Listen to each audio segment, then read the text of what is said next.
World cup 2023 जिसके आगाज में जहां इस वक्त सिर्फ 8 दिन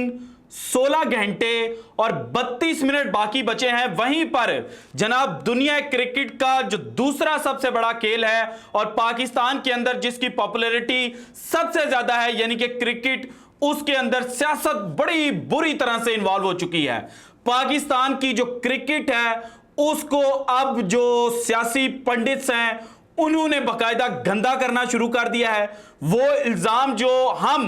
पाकिस्तानी जर्नलिस्ट जनाब भारतीय मीडिया के ऊपर लगाते थे और कहते थे कि देखें जनाब जो भारतीय सरकार है वो गेम के अंदर पॉलिटिक्स को लेकर आ गई है, लेकिन अब जनाब पाकिस्तान के जो जर्नलिस्ट हैं उन्होंने ही अपना ये जो सबसे बड़ा खेल है और अपना जो फराइज हैं उनके साथ गद्दारी करना शुरू कर दिया है। वो किस तरह से ये आज की वीडियो में मैंने आपके साथ शेयर करना है। इसके अलावा दो खबरें जनाब इस वक्त पाकिस्तान के अंदर बहुत ज्यादा गर्म हो चुकी हैं। एक ये है कि वर्ल्ड कप 2023 से पहले ही पाकिस्तान और भारत की जो बाहमी सीरीज है उसकी खबरें कहां से आई हैं, उनमें कितनी हकीकत है और क्या ये पॉसिबल है कि पाकिस्तान और भारत वर्ल्ड कप के आगाज में तो अब सिर्फ 8 दिन बाकी बचे हैं, तो क्या वर्ल्ड कप जैसे ही इख्तिताम पजीर होगा तो उसके बाद पाकिस्तान और भारत एक दूसरे के साथ खेलते हुए नजर आएंगे। इसकी जो सच्चाई है ये भी आज की वीडियो में आपके साथ शेयर करूंगा। इसके अलावा मेरे थंबनेल पे आपने पढ़ा होगा कि जनाब पाकिस्तान के ओपनिंग बल्लेबाज इमामुल हक को कप्तानी की ऑफर करने वाला कौन निकला।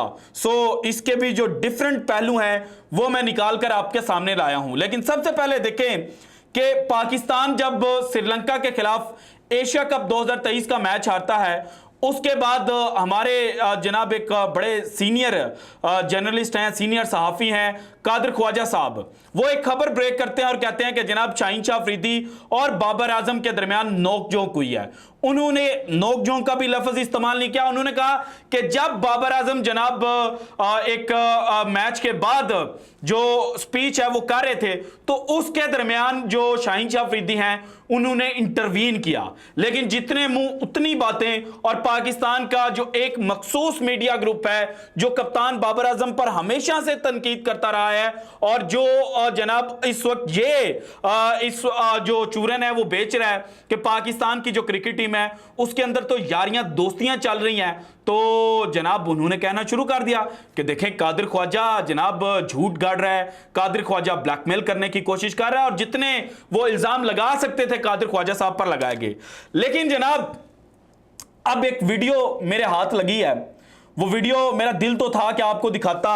और उस जर्नलिस्ट की जो असल हकीकत है वो मैं आपके सामने रखता, वो किस तरह से लोगों को ब्लैकमेल करता है, वो सारी चीजें आप जनाब अपनी आंखों से देखते। लेकिन मुझे मना कर दिया गया क्योंकि जिस बंदे ने वो वीडियो क्लिप भेजा था ना उसकी नौकरी का सवाल था और उस क्लिप के अंदर पाकिस्तान के एक बड़े मोतबर जो जनाब फ्रेंचाइज क्रिकेट है उसके चैनल के साथ एक रिपोर्टर मुंसलिक हैं और सीनियर हैं, हम उनकी इज्जत करते हैं, लेकिन उन्होंने हरकत ऐसे किया कि जनाब मुझे उनके बारे में बोलना पड़ रहा है और कुछ उनका जो माजी है वो भी खंगालने की कोशिश करेंगे कि आखिर वो इतने बड़े रिपोर्टर बने कैसे थे। अब जब चीज़ें जनाब पाकिस्तान की क्रिकेट के अंदर घूमना शुरू हुई हैं तो फिर हकीकत यह है कि आपको एक एक हकीकत जो है उसका इल्म होना चाहिए। तो जनाब वो एंकर को कहते हैं कि मुझसे कादिर ख्वाजा के बारे में सवाल करना है। एंकर जनाब नया होता है, ये शायद उसको नाम नहीं था पता, वो सवाल करते करते कह देता है कादिर खान, तो उसको वहां पर टोकते हैं, दोबारा उसको रिमाइंड करवाते हैं कि कादिर ख्वाजा और फिर दोबारा रीटेक लिया जाता है। रीटेक लेकर जनाब वो एंकर हैं वो कादिर ख्वाजा के बारे में सवाल करते हैं कि एक स्पोर्ट्स रिपोर्टर हैं, तो ये साहब आगे से जनाब सीना तान कर कहते हैं कि मुझे तो नहीं पता। अब जनाब जो क्रिकेट को पिछले चंद अरसे से पाकिस्तान के अंदर कवर कर रहा है तो वो जानता है कि कादिर ख्वाजा ने कितनी बड़ी बड़ी स्टोरीज जो हैं वो ब्रेक करके रखी हुई हैं। और कादिर ख्वाजा को अगर आप नहीं जानते तो ये इसी तरह से है कि जिस तरह से पुराने बाबे जो हैं वो मिर्ज़ा इकबाल बेग को नहीं जानते, जिस तरह से लोग सैयद याह्या हुसैनी को नहीं जानते, ये सेम उसी पैटर्न की बात है। अच्छा बहरहाल मुझे लगा कि यार रहने दें, किसी की पर्सनल लाइफ जो है उसको क्या डिस्कस करना है। लेकिन फिर जनाब एक और नई चीज़ सामने आ गई और मुझे पता चला कि उसी रिपोर्टर ने जो ये बात कर रहा था कि मैं कादिर ख्वाजा को नहीं जानता, उसने नजम सेठी साहब जब पाकिस्तान क्रिकेट बोर्ड के कर्ता धर्ता बने थे तो उस वक्त पाकिस्तान क्रिकेट टीम के ओपनिंग बल्लेबाज इमामुल हक को पेशकश की थी और कप्तानी की पेशकश करते हुए कहा था कि आपने मेरे साथ जुड़ना है। लेकिन जो इमामुल हक है उन्होंने इस चीज़ को डिनाई कर दिया और उन्होंने कहा कि जनाब मैं तो ऐसा नहीं करूंगा। तो उसके बाद जनाब जो चीज़ें हैं वो ख़राब हुई और उस जर्नलिस्ट ने जो पाकिस्तान की करंट टीम है इसके ऊपर यारी दोस्तियों का इल्ज़ाम लगाना शुरू कर दिया। और ये जर्नलिस्ट अक्सर व बेशतर जनाब जो कराची का रोना है ना वो पिट रहा होता है। अच्छा, बात यहां पर भी ख़त्म नहीं होती। इसके बाद कुछ और भंड जो हैं इन्होंने मारे। अभी जनाब सैम अयूब और आज़म खान को लेकर बात कर रहे थे तो मैंने कहा कि यार अब लेवल से बढ़ गया है, अब ज़रा इनको बताना पड़ेगा। तो वो जो जर्नलिस्ट हैं उनके बारे में बताने वाले बताते हैं कि भाईजान ये एक मोटर मैकेनिक से इन्होंने काम शुरू किया था और अब एक सीनियर तरीन ओहदे के ऊपर पहुंच चुके हैं और सीनियर तरीन सहाफ़ी ये कहलाते हैं। तो मैंने कहा यार मोटर मैकेनिक ठीक है, कहीं ना कहीं से बंदे ने स्टार्ट लेना होता है, हमने भी कहीं ना कहीं से स्टार्ट लिया है, तो ये इतना कोई बड़ा ऐब नहीं है। तो ये इस बात पे मैं उनको अप्रिशिएट करता हूं कि उन्होंने मेहनत की और जनाब उन्होंने अब फील्ड के अंदर अपना नाम बनाया। लेकिन मेहनत किस तरह से की वो बड़ी हैरान कुन है कि ये रिपोर्टर जो थे ये माजी के अंदर वसीम अकरम पाकिस्तान के जो लेजेंडरी बॉलर रहे हैं और जिन्होंने वर्ल्ड कप 1992 जितवाने में पाकिस्तान के लिए बड़ा कलीदी किरदार अदा किया था, उनके खिलाफ कोई सबूत कह लें या कोई चीज़ इनके हाथ लग गई, उसके ऊपर वो वसीम अकरम को बाकायदा ब्लैकमेल करते रहे। और वसीम अकरम को ब्लैकमेल करके उन्होंने जनाब एक आईफोन बी गिफ्ट में हासिल किया था, बताने वाले ये बताते हैं। इसके बाद ये भी बताते हैं कि जनाब मोहम्मद आमिर के खिलाफ माजी में वो फिक्सर के जो इल्ज़ाम है,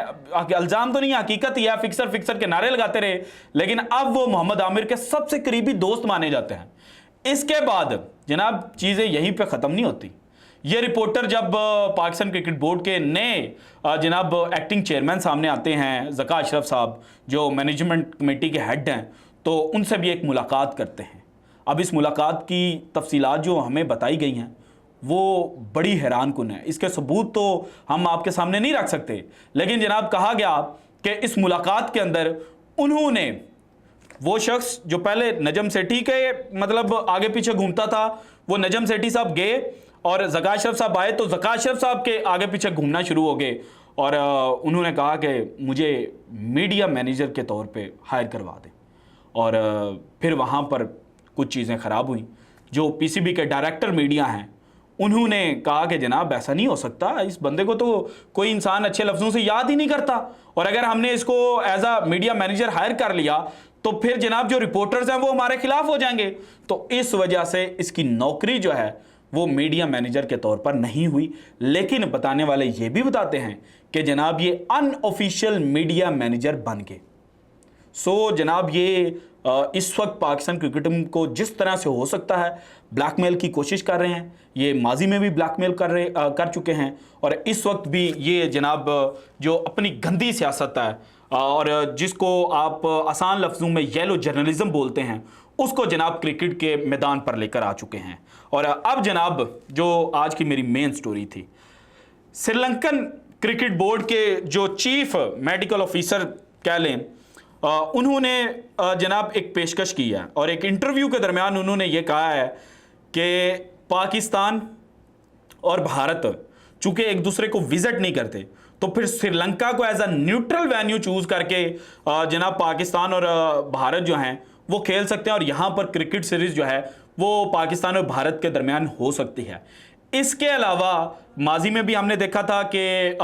इंग्लैंड क्रिकेट बोर्ड भी सामो कोशिशें करता रहा, क्रिकेट ऑस्ट्रेलिया ने भी कोशिशें की थी, लेकिन वो नतीजा खेज नहीं निकल पाई थी। और नतीजा खेज इसलिए नहीं निकली थी क्योंकि पाकिस्तान और भारत के दरमियान जो क्रिकेट बंद है वो क्रिकेट की वजह से बंद नहीं है, उसके पीछे कई रीजंस हैं और उसमें सबसे बड़ी रीज़न ये है कि जनाब सियासत जो है वो मैदान के अंदर आ चुकी है और वही सियासत जो भारत मैदान के अंदर लेकर आया था वो अब पाकिस्तान के जर्नलिस्ट जो हैं उन्होंने भी अपने असूलों पर समझौता करते हुए वो करना शुरू कर दिया है। भाईजान मैंने आपका नाम नहीं लिया, लेकिन मेरी आपसे गुजारिश है, आपको तो पता है ना कि कि मैं आपकी बात कर रहा था, तो मेरी आपसे गुजारिश है कि जनाब हम आप लोगों से सीखते हैं। आप लोग हमारे जनाब इस वक्त रहनुमा बने हुए हैं और हम चूँकि अभी नए हैं, आपका नाम है, तो अगर आप इस तरह की हरकतें करेंगे तो फिर हम पे क्या असर होगा? हम कल को जनाब क्या कुछ करेंगे और क्या कल को हम में से ही कोई उठ के, या शायद मैं ही हो सकता हूँ, मैं भी आपका पैटर्न रिपीट करना शुरू कर दूं कि जनाब इस पैटर्न के थ्रू तो कामयाबी बड़ी मिलती है, इस पैटर्न के थ्रू तो आईफोन बड़े मिलते हैं। हालांकि मैं अपने भाइयों से आईफोन जो है वो मंगवाता फिरता हूं, तो ऐसा नहीं करना चाहिए। और मेरा नाम भी राहील हसन घुमन है और आपके नाम के एंड पे भी समहाउ सेम कास्ट आ जाती है। सो इसलिए मेरी आपसे बड़ी गुजारिश है कि ये काम जो है इसको जल्द अज जल्द बंद कर दें। So this is it from today's episode. अगर आपको वीडियो पसंद है तो लाइक कीजिएगा, ज़्यादा से ज़्यादा शेयर कीजिएगा, अपनी कीमती राय का इजहार लाजमी कीजिएगा और अगर आपने अभी तक चैनल को सब्सक्राइब नहीं किया तो कर दें। शुक्रिया, अल्लाह हाफिज़।